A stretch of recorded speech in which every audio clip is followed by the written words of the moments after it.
Hey, Pastor, good to see you, man. It's good to be seen. We're doing it rather than viewed, right? We're doing this. We're going Are we live on? after. Yeah, we're right up. Why not? Okay. And we're coming back together after a lunch break, so we're gonna fight against the after lunch slump.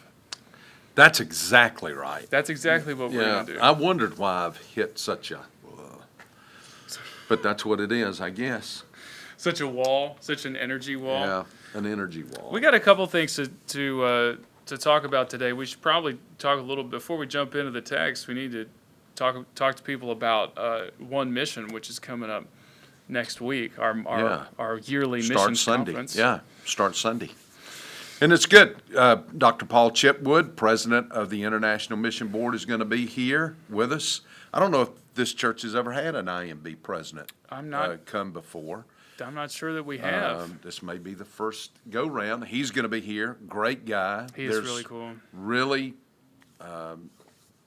we're really beginning to see things in that area of Southern Baptist life move up.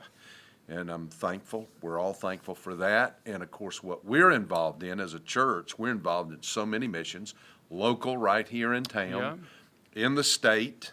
Yeah, nationally. And nationally. And then we've got a ton of stuff we're doing internationally. Internationally as well. And it's all coming together. That's why we're calling it One Mission. We saw that a little bit yesterday, that it's the same commission given to us no matter where we go. So that's what we'll be focusing on. I also bring it up because I think we've done a good job talking to people about why we're doing the conference, but we still haven't had people sign up for the meals and that sort of thing. Yeah, be sure you do that. Get online. Hey, download your app. You can use your app as well. Download the app on the phone. I just don't want people showing up and they're going to be excited about the content, but there's not going to be much content in their bellies because there's not going to be any food available for them. That would not be good. Valleydale.org/missions is where you can sign up for all the events of the week. Valleydale. Or you can get on the app. It's events. Hit events, Yeah. and then you'll head on through. Good. And that's it. That's such One a mission. great tool right there. That app. Yeah. That app is so useful, so helpful. Everywhere I go, I'll have several folks come up and say, we've downloaded the Valleydale app, and we're able to get all the podcasts, Everything's and all in of there. Everything, the messages and all. It's amazing. Yeah, we have, and you know, I check with Lucius from time to time. We have thousands of people that are using that thing. Is that right? Well, I mean, it's definitely over 1,000. Is it multiple thousand? Joseph's telling me it's like 1,500. So I'll walk that back. So hundreds. Over 1,000. Over 1,500 people. So that's pretty good. And people are using it to find the content that we're putting out there. This is part of that because they watch the sermon, they hear you preach. I just had a lady from Texas who wrote me and said, I finally found you again, and they've downloaded and they watch us and get the podcast and all of that. And then they want to tune in on Mondays so that they can hear the sermon broken down even more. Yeah. You get the Abbott layman's and approach. Costello, so. Okay. Abbott, yeah. Hey, Abbott! We'll have to. We can do an Abbott and Costello bit. We can do who's on first kind of thing at some point. I remember. Well, I'm not going to get off on that. We should probably get down here into the text. You guys watching on Facebook, remember that we post this on YouTube as well. You need to like the Valleydale Church channel and subscribe. And you can click the notification bell. That's what I do because now anytime we post something, it comes up on my phone. I can watch it right then. I always know exactly what's going down. The sermon yesterday. Did you preach yesterday? I did. How many times? Twice. Okay, so because sometimes he'll leave and he'll go and preach somewhere else. I will generally. I did 2 weeks ago. Yeah, a week ago. Yesterday was a week ago, but just 2 times. I've got grandkids in town, so I didn't preach anywhere last night. I know, they threw your knee out while they were here. Yeah. What a shame. But we're in the 27th chapter of Acts. Yeah, it's interesting because when you planned out the sermon series and you said, I'm going to spend this many weeks in talking about Paul's shipwreck, I was like, wow, how are you going to do that? But it's been really interesting to see how you've broken it down in the different sections and just getting into the real nitty gritty. Well, Sunday, a week ago, I talked about how did they get in the situation they were in. You know, Yep. how do we wind up in some of the bad situations that we wind up in? Bad decisions. That's simple. Bad decisions. Why do we make bad decisions? Because we lean too much on our own understanding. That's because we are impressed with our own human reasoning, our own human logic. Anyway, that was yesterday, a week ago. Yeah, What do you do when you're in a bad situation. when you're in a bad situation, when you're in a storm? Bad decisions led them into a storm. What do you do when you're in the storm? Well, and you came to the conclusion that we still need to do ministry in the midst of the storm. Yeah, absolutely. That's what Paul did. Yeah, and that's the text. So the text specifically, I believe it was verse 14 through 26. Yeah. And I'm using the ESV, and it looks like the pericope there for me starts in verse 13, but kind of talks about where the It does. It starts in verse 13. And there is a new pericope in verse 21, which really focuses everything from verse 13, down through verse 20. That pericope there is Luke describing everything that's happening to them. yes. They've sailed out, they're caught up in the storm, all the things that's going on with the weather, all the things that's going on the ship, how they're trying to get control of all of that. And then it leads up to it's sort of exposition leading up to when Paul Yes, addresses in the verse people. 21 is where Paul really stands up and he shows you what he does in the midst of the storm. Which is a really big deal for multiple reasons, because last week, like Paul, he tried to talk to the people in charge of the ship and say, hey, we shouldn't do this, like this is not the right timing, like the Yeah. weather's going to be bad, stuff's Yeah. going and nobody listened to him. Nobody. Typical. Nobody will listen to the man of God. Nobody will listen to the preacher. You know. But he had the present, he is a leader and he is a man of God and he is called, and he understands that in the midst of the storm there are going to be people that listen to him. Yep. Well, they do. Certainly when they get caught in the storm, that's what he does. In verse 21, when they'd gone a long time without food, Paul stood up in their midst and said, men, you ought to have followed my advice, not to have set sail from Crete and incurred this damage and loss, because you see they've thrown all the cargo over now. Yes, that's what Luke off, says. off of the ship. And he says, you should have listened to me. They should have, but let me tell you, they're listening to him now. So, but he ceases with the I told you so.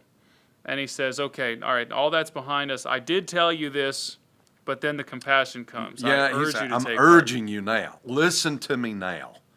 And of course they are. They are listening to him now. They're in a bad situation that he told them not to get themselves into. So he does now, and what he does, you want me to give the four things? Yeah, it's the 4 P's, right? I want to hear him again. Here are yeah. the four things. Number one, what he does is Paul stands up and he ministers. There are 276 people on this boat. That includes Paul. So Paul stands up and he's ministering to 275 people in the middle of a storm. The thing to remember is this: when you are in the midst of a storm, the storm does not negate your ministry. No, it does not. I have a lot of people in the Christian life, well, we're going through such a bad time right now, we can't do anything. That's the time to do it. Yes. That's the time to begin to do it. So what does he do? He ministers to them, and he ministers to them in 4 ways. Number one, with God's promise. God's promise is, You're going to be okay. yep, you keep up your courage. The King James says, be of good cheer, which I like that translation as well. Be of good cheer, be of courage, be confident. Confident in what? Confident in God, because of God's promise. For there will be no loss of life among you, only the ship. Now the ship's going to go, but you're going to be okay. That's God's promise. And that's a little bit interesting because, like, the ship, I mean, because you talked about, like, the financial interest of these guys at the helm of the ship. And, Yeah. that's one of the reasons that they pressed on. And I now, think so, yeah. And now And the now ship they're is going to lose the whole ship. Now it's going to cost them everything. They thought they were going to make extra money, but now they've lost it all. So the first P was promise. What's the next P? The next P is God's presence. For this very night, an angel of God, to whom I belong and whom I serve, stood before me. I think it's kind of an interesting way of saying it. To whom I belong and whom I serve. Speaking of God, he said, this was one of God's angels came to me, one of the angels of God, the God to whom I belong and the God to whom I serve. What's interesting to me, and I'll interject this question, it's a little bit off topic, but that the Scripture doesn't record that happening. It records just Paul's account of it there. It seems like a lot of times you'll see it happen, and then you'll see them talk about it. Any comment on that? Yeah, that's kind of interesting because back in chapter 23, the Lord himself stood at his side and spoke to him. In chapter 23, verse 11. Here, he just makes reference. We aren't told that. But, it makes you wonder how many times things like this happen to him that we're not even told about. But here he just simply says, listen, let me tell you, in the night, the angel of God stood before me. Yeah. And he spoke to him. But the point there is the angel represented the presence of God. Yes, and then Paul, in his ministry, he's relating the presence of God to them. He's ministering to them, saying, listen, God is here. You need to know that. God is right here. The third P is God's purpose. And the angel comes with these words to Paul. He said, the angel said, do not be afraid, Paul, you must stand before Caesar. So what God does is God sends word to him and says, listen, you're going to make it through the storm. You're going to be okay because I've got something for you to do, on the other side of this storm. So, for Paul, he went through perfectly comfortable. Hey, I may be a little seasick right now, but I'm not worried about dying because God's already told me I am going to do this. And that's what he was saying to them is God has a purpose in your life. And that's what I was saying to the church. God has a purpose. In the storm that you're in, God has a purpose for you. On the other side of the storm, God has a purpose for you. Well, and we need to be reminded of that, Pastor, and Paul probably needed to be reminded of it too. I mean, that's quite a storm, because it's not just the storm where the rain's beating down on them and they think the ship is going to sink. Like, they hadn't eaten food in 14 days. Yeah. They were being, the whole thing. That's why I read all of this leading up from 13, 14, 15, 16, 17, 18, 19, 20, because all of that is Luke describing just the horror of what they were going through. And I've been on an ocean liner in the sea in the middle of Hurricane Sandy, and it is no fun. Now, an ocean liner, let me tell you, a modern day ocean liner may be one of the most sophisticated pieces of technology. It's incredible. In the world today. There's all kinds of technology that people don't realize. The ballast that they have, but let me tell you something. Nothing man makes is anything in comparison to what the creation of God is like. Oh, that's very true. That part of the ocean where we were was so turned up that it just took that whole ocean liner and just moved it up and down and side to side. 2 days of that, and these guys are 2 weeks. 2 days of that, and you're so sick you can't hardly stand it. Wow. Well, it was, obviously it was something that greatly affected them, because you spent some time on that talking about how Luke himself records that they'd abandoned all hope. Luke says that, and in fact, he uses a nautical term which means to cast off. We have cast off all hope of being saved. We're going to die. Just no hope left. So this is a serious storm. Well, it makes me respect Paul that much more. He probably stood up on very weak legs after not eating. This was his third shipwreck. Paul had 3 shipwrecks. That's true. It's like the unsinkable Molly Brown. Yeah. So if you know who Molly Brown, she was an actual lady. She was on the Titanic. Oh, there you go. She was on the Lusitania. Oh, wow. And there was one other ship she was on, I think. And so she was on all these ships that went down, and they called her the unsinkable Molly Brown. So Paul had everything in common with her and very little in common with the Edmund Fitzgerald, right? So what's the fourth? She was on the Edmund Fitzgerald. She was the only survivor from the.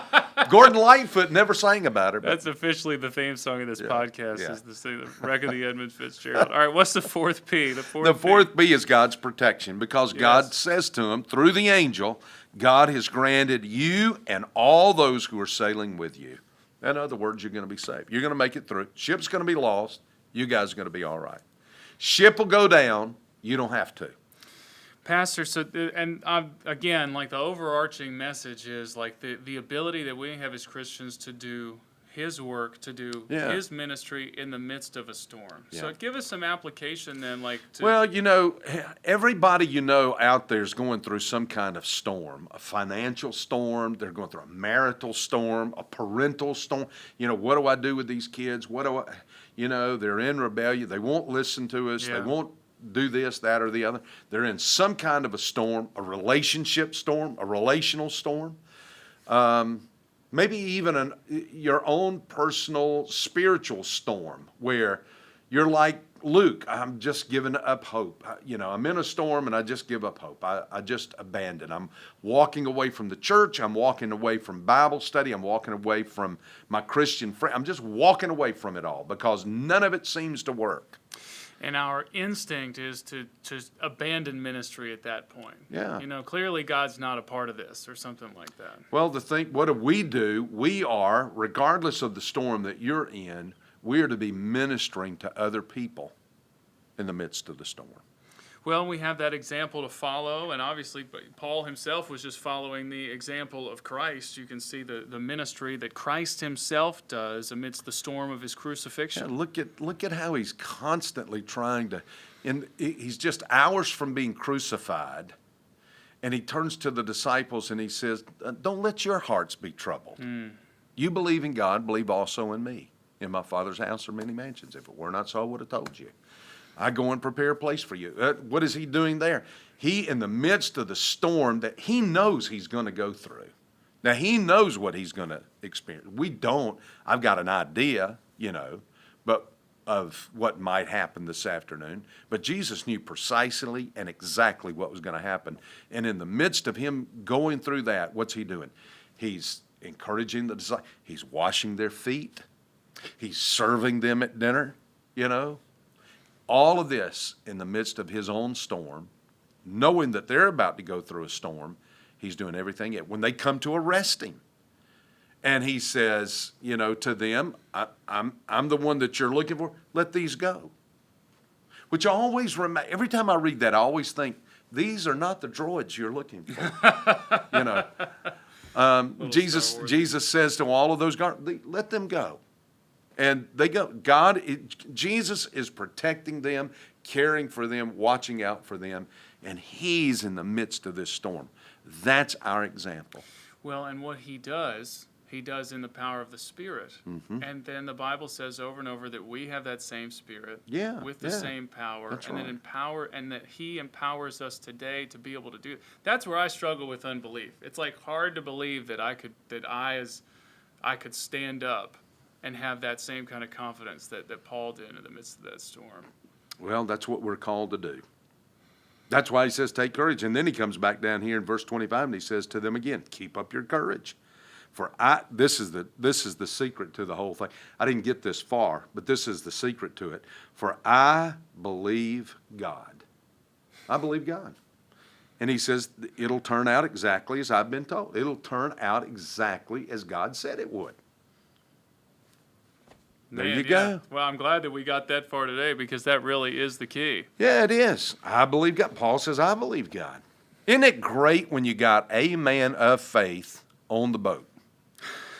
Yes, it is. And God's going to watch after you because God's watching after him. Isn't that such a... That's good. Well, yeah, and you said that. You pray that the Lord would make you that every time you get on a plane. Yeah, every time you get on the plane. Lord, if you'll just let me know that you've got something for me to do after this plane lands, I'm good. The plane can fly upside down. You're not afraid to fly, though, are you? You've done it so much. It's like my dad had a plane when I was a little boy. When I was 5, cool. I was flying. He was a pilot. He had his pilot's license, and now I get sick as a dog at times flying. Oh, really? Yeah. Yeah. That's a different. We'll save that for a different podcast, I guess. Well, we're looking ahead. Do you know where Chitwood's going this Sunday? We should probably talk to him. I have no idea. I bet it's going to be on missions. I should certainly hope so. Wow, stunning analysis from Pastor Mac here. So, are you? What about the first? Have you figured out where you're going to go text-wise on the first? That's our big commitment day. No, what I may do is I may look over the whole book of Acts. Ooh, that would be cool. Because Jesus comes and Jesus says, you will be my witnesses in Jerusalem, Judea, Samaria, and the uttermost parts of the earth. Well, when you look at the book of Acts, the first 7 chapters really incorporate everything that's happening in Jerusalem. You get from chapter 8 on up to about chapter 13 or so, and it's really Judea and Samaria. And from about 13 on, 14 on, somewhere right in there, you go to the rest of the world. Oh, It's interesting to me. I saw this the other morning early when I was up studying, how what Jesus said in Acts 1:8 really unfolds through the book of Acts. That it's in Jerusalem until Stephen is stoned, the deacon is stoned, and boy, you stone a deacon and it really gets the church moving. And they scattered. And they scattered into Judea and Samaria. There's nothing like a stoning of a deacon, is it? And to get the church up and going. Man, Uncle, you're on fire And today. so you've got, it scatters then, and it scatters to Judea and Samaria. And then from there, you get Paul, and from there he goes to the uttermost parts of the earth. So you're going to preach the whole book. Well, Yeah. you're on March 1st. Yeah, it'll take us 3 days. I was going to say, yeah, so everybody take we'll off work the We'll next come 2 to days. church on Sunday, and we'll get out on Wednesday.